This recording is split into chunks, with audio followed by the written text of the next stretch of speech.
Fox 43 kitchen, and I have to put my apron on because we got some oil. Look at that little hairpiece you got going there. I love it. All right, we are with Harry and Yanni from Olivia's in the Fox 43 kitchen. You saw the delicious garden vegetables we were using in our last segment, things that you can pick from your own garden. Now, things you can pick from the ocean. That's right. Your own ocean if you have one. That's right. Ocean All right. love, baby. So we got mussels and catfish this time around, and I got the apron because we're going to be frying. Because you have a lack of trust. Because and, no, and the father-son deal, absolutely something not. might get crazy in here. You're No, saying. I like to get a little too close. That's my problem. Got you. You All can't right, help and I've been yourself. told by the chef I got to stir a little bit. You gotta That stir. smells good. So what we're gonna do, we already scrubbed these mussels fresh, black lip mussels. We're gonna pop them in. Now they're gonna cook in that tomato sauce, right? You can pre-cook them if you like, and then have them ready, slide them into your sauce. But just like Italy with the meatballs, right? You put them in, you cook them in the sauce. The flavor is just gonna be beautiful. And it gives us a chance to inspect everyone, you know what I mean? Their mussels. What's your best tip for buying mussels? Make sure that they're on ice, completely closed when you buy them, and you're still going to get one. Here's one right here. So let's talk about that. So this one is still alive, but it's cracked. We don't want to take a chance. Boom, out of the way. Okay, so you want them fully closed. Fully closed. I'm going to show you and on another ice. tip. Any shellfish, when you buy it, if they're dirty, if you know what I mean, like on the inside, they're eating, you know, the bottom of the oceans. What you could do is put them in water with a little cornmeal in there. And since they're alive, they'll continue to for a day or two. They'll eat that cornmeal, and they'll release anything that they've eaten from the sea that they're bringing along. Look at that, beautiful. The That's color, how you the clean the bottom contrast. feeders to make sure you're really just getting the best of the best. That's right, the best of the best. You know how when you eat a raw oyster or even any shellfish, you get that little bit of grit? No, thank you. No, thank you. All right, and over here, Hi, you got... I'm here. Hi, Yanni's here.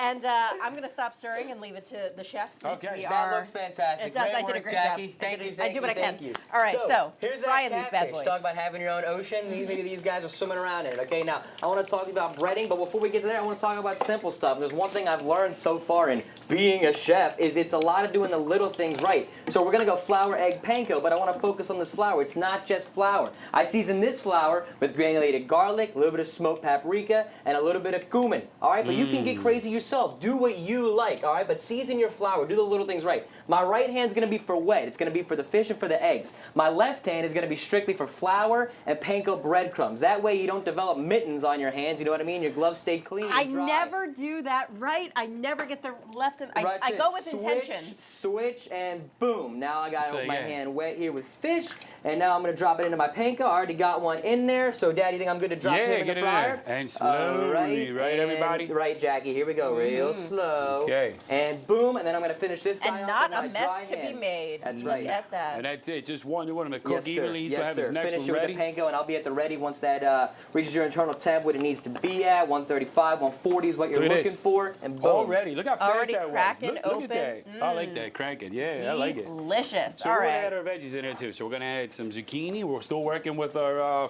vegetable stands.